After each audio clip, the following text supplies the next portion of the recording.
Welcome to Motivation at Hand, MAA. To know is to know how. In the nation's capital they reside. Civil servants, working side by side. Protecting us, their mission true. Striving for a better world, through and through. Denigrated, yet they persist. Bureaucrats dismissed as targets, missed. They could seek wealth in the private sphere. But their hearts for the greater good adhere. Amidst the agencies, talent thrives. The Environmental Protection Agency, EPA, where dedication thrives.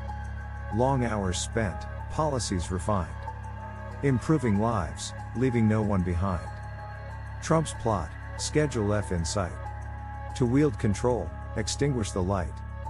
But Biden rescinded, a glimmer of hope. For these patriots, their resilience spoke. In the face of power-hungry will. Federal workers serve, standing still. Gratitude and protection they extend.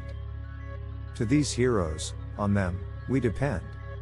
On this 4th of July, it is important to recognize and appreciate the dedicated civil service workers who contribute to the well-being and progress of our nation. These government bureaucrats, often denigrated as ineffective and bureaucratic, play vital roles in protecting the American people and improving our lives in numerous ways. They work diligently to ensure the safety of our food, drugs, cars, airplanes, and financial institutions. They strive to preserve clean air, water, and national lands. They support research efforts to combat diseases and expand our understanding of the universe. They provide assistance to veterans, farmers, and the elderly, and represent our country abroad. Despite their contributions, they are often subject to denigration and ridicule, portrayed as ineffective bureaucrats working in wasteful and inefficient government agencies. However, the truth is that many of these civil servants could earn higher salaries in the private sector but choose to work in government because they want to contribute to the greater good. While it is true that not all actions taken by federal agencies are commendable, and some departments may be influenced by special interests or guided by flawed policies, the majority of those who choose government work do so with the intention of making a positive impact on the nation and the world. Within the Washington, D.C. area, there are smart and talented individuals who have devoted a significant portion, if not all, of their adult lives to working in agencies such as the EPA, Labor Department, Justice Department, National Institutes of Health, and State Department. These professionals invest long hours in developing and implementing policies that improve the lives of thousands, if not millions, of people. The concentration of such dedicated individuals in Washington makes the city truly remarkable. As we celebrate Independence Day with barbecues, parades, and flag waving, it is important to recognize and salute these civil servants who love their country and keep the government machinery running. They have become targets of the Trumpist right, which has long sought to gain control of the federal workforce. Figures like Steve Bannon have declared war on what they refer to as the administrative state or the deep state that they believe obstructed many of Trump's policy goals.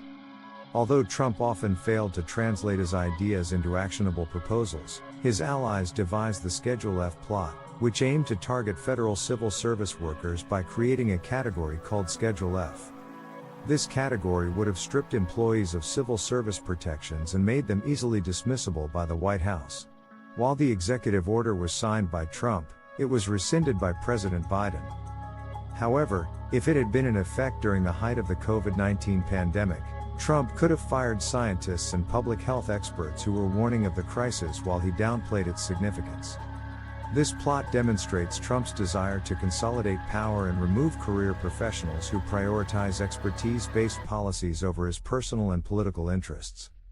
Even out of office, Trump has not given up on the idea of transforming the executive branch into his own domain. He has expressed his desire to pass reforms that would make every executive branch employee fireable by the president. Given that there are over 2.1 million civilian service workers in the executive branch, this would grant an authoritarian level of control over the federal workforce. Such a move would be reminiscent of actions taken by Governor Ron DeSantis in Florida, where he enacted legislation to seize control of public universities and colleges. It is likely that DeSantis and other authoritarian-leaning candidates would attempt to consolidate power within the executive branch if given the chance. Trump's actions and rhetoric reveal his self-centered nature and his yearning for autocratic power. If he were to regain the presidency, his objective would be to transform the federal workforce into a loyal army of supporters. However, many of the individuals currently holding these jobs are among the best and brightest in the country. They deserve our gratitude and protection, especially in the face of authoritarian candidates vying for the White House. Strategists of Trumpism, including Steve Bannon, have targeted the federal workforce with a plan to gain control over it. They view the federal agencies as part of the administrative state that obstructed many of Trump's policy goals.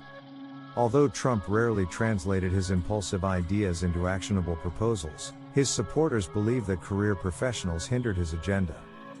Figures like Steve Bannon have declared war on what they refer to as the administrative state or the deep state that they believe obstructed many of Trump's policy goals. He has expressed his desire to pass reforms that would make every executive branch employee fireable by the president.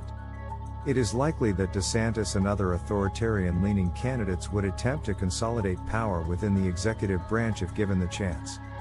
Trump's actions and rhetoric reveal his self-centered nature and his yearning for autocratic power. If he were to regain the presidency, his objective would be to transform the federal workforce into a loyal army of supporters.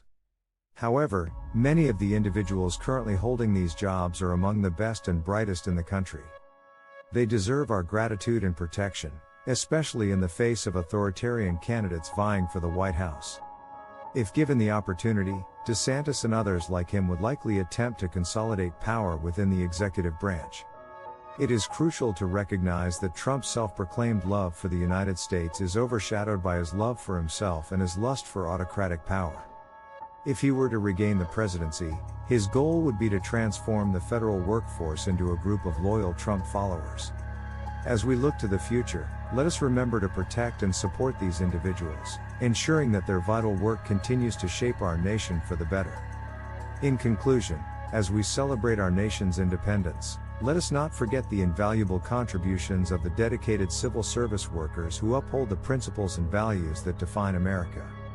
Their unwavering commitment to the greater good should be recognized and celebrated, for they are the unsung heroes who keep the ship of state moving forward. As we look to the future, let us remember to protect and support these individuals, ensuring that their vital work continues to shape our nation for the better. Much appreciation to you for giving of your time with us at Motivation at Hand. To know is to know how. We trust you will come back soon.